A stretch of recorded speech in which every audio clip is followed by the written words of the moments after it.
यीशु मसीह में प्रिय भाई और बहनों, प्रभु की शांति आप लोगों के साथ रहे।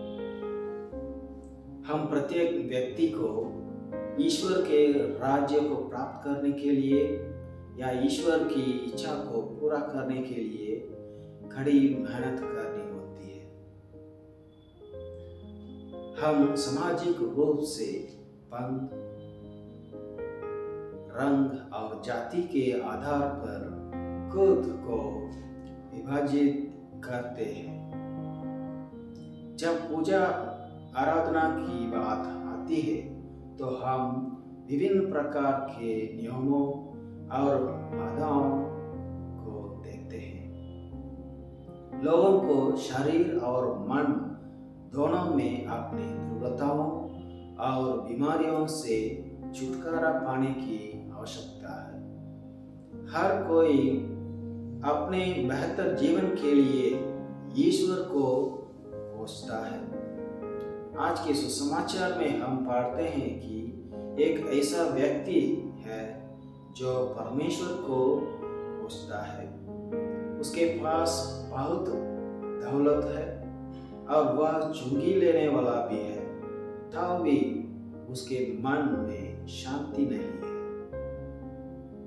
आज के सुसमाचार में हम यीशु को एक ऐसे स्थान पर चलते हुए देखते हैं जहां बहुत सारे आंखेदार हैं, पर उन सबों में केवल एक ही, विशेषकर जक्कैयुस ही एक ऐसा व्यक्ति है जो यीशु को देखना चाहता है। आखिर क्यों? यीशु के पीछे भारी भीड़ थी, पर उनमें से किसी को भी गुलर के पेड़ पर चढ़ने का विचार नहीं आया। केवल जक्कैयुस ही पेड़ पर चढ़ गया और यीशु को देखा।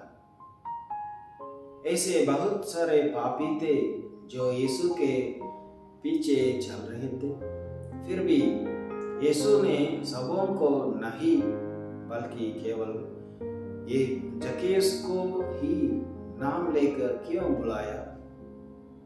हे आदमी, नीचे आओ, ऐसा प्रभु कह सकता था। क्या तुम मुझे पेड़ पर से देखकर खुश हो? ऐसा कहकर यीशु आगे बढ़ सकते थे, पर उन्होंने ऐसा नहीं किया, बल्कि उन्होंने कहा, मैं तुम्हारे घर आकर तुम्हारे साथ भोजन करना चाहता हूँ। यहाँ जक्कैयुस भी साधारण शब्दों में हाँ में उत्तर देकर रात्रि भोज की व्यवस्था कर सकता था, लेकिन उसने कहा, अगर मैंने गरीबों को धोखा दिया है तो मैं उनमें 4 गुना लौटा दूंगा। और यीशु लोगों से कहते हैं कि आज इस घर में मुक्ति का उदय हुआ है। प्रिय मित्रों, जक्कैयुस का कद छोटा था और यह इंगित करता है कि उसका आत्मसम्मान कम था और समाज उसे धनी व्यक्ति नहीं बल्कि एक पापी मानता था, क्योंकि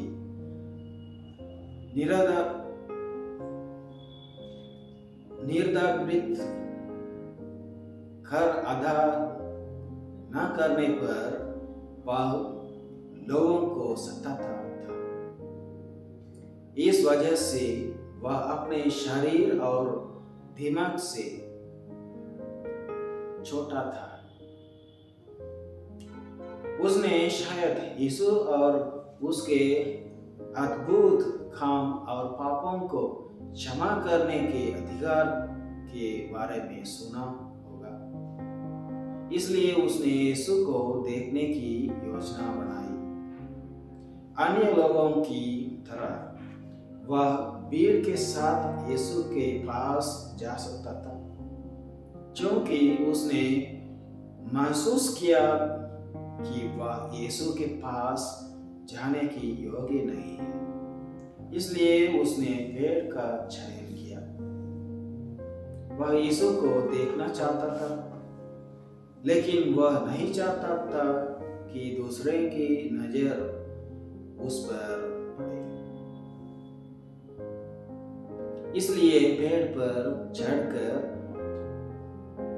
गए और पेड़ की शाखाओं के पीछे छिपने और यीशु को देखने की कोशिश की। यीशु ने उससे पेड़ पर देखा, उसे नाम से पुकारा। उसी क्षण जक्कैयुस के पाप क्षमा कर दिए गए। आइए हम अपने अनुभव के बारे में सोचें। हम ऐसे लोगों को जानते हैं जिन्हें बदलने की जरूरत है। एक बच्चा, माता पिता, जीवन साथी, बिजनेस पार्टनर या पड़ोसी। जरा सोचे, यदि केवल यही दूसरे लोग बदले तो क्या हमारे साथ उनका रिश्ता और जीवन क्या खुशहाल हो सकता है? बहुत बार हमें लगता है कि हमारे तरीके ही सही है, हमारी प्रतिक्रियाओं का किसी पर असर नहीं होता है, क्योंकि लोग जिद्दी हैं।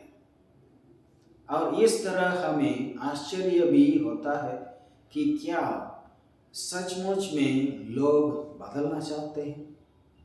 सुसमाचार में वर्णित यीशु का जीवन और व्यक्तित्व हमें दिखाते हैं कि लोगों का बदलने की तरीके अलग है।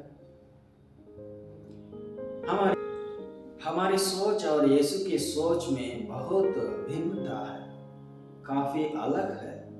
बहुधा 99% बार हम स्वीकृति को शर्त में बदल देते हैं। दूसरों को अपनी ईमानदारी में शामिल करने के लिए हम ऐसा भी कहते हैं कि अगर आप हमारे साथ रहना चाहते हैं तो अपने आप को बदलिए। पर यह क्रिस्तीय तरीका नहीं है। सुसमाचार अवश्य है लोगों में परिवर्तन लाना चाहता है, पर यीशु प्रकृति से की शर्त रहित है। हम देखते हैं कि यीशु लोगों को प्यार दिखाकर बदलते हैं, ना कि बदलने के बाद ही प्यार दिखलाना शुरू करते हैं। इस तरह कहा जाता है कि प्रेम में बदलने की शक्ति होती है जो चमत्कारिक है। नाजरेत की नबी यीशु ख्रीस्त में एक विशेष शक्ति थी जो किसी भी असंभव कार्य को संभव कर सकती थी, पर यह किसी के साथ जबरदस्ती नहीं करती थी, क्योंकि ये प्रेम से उत्पन्न होती थी। यीशु ने सिमोन पेट्रोस से यह नहीं कहा था तुम्हें मेरी चट्टान होना चाहिए, बल्कि उसने कहा तुम मेरी चट्टान हो।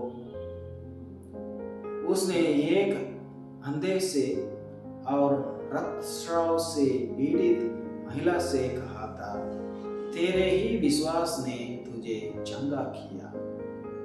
क्या आप साइमन पतरस के विचारों की कल्पना कर सकते हैं जब यीशु ने उसे चट्टान कहा था? कोई आश्चर्य नहीं कि साइमन ने उसने कहा आपको परमेश्वर की ओर से होना चाहिए। परमेश्वर हमें उसकी सेवा के कार्यों में भाग लेने के लिए बुलाया है। जो उसने शुरू किया है उसे जारी रखने के लिए मानो या ना मानो हमारे पास कुछ करने की शक्ति है जो परमेश्वर ने मसीह में किया है। हम लोगों को प्यार कर सकते हैं अगर हम चाहते हैं, तो उस स्वीकृति के साथ जो उन्हें बदलने की शक्ति रखता है। शायद हमारे खिलाफ सबसे बड़ा अभियोग यह है कि कई बार हम किसी और के लिए वह करने में असफल रहे जो मसीह में परमेश्वर ने हमारे लिए किया है। इसे हम में से प्रत्येक के लिए अलग होने दे। अभी से शुरू करें, क्योंकि भगवान हमारे पापों को माफ करते और हमें अपने हाल में ही स्वीकार करने को हमेशा तैयार है। जय यीशु।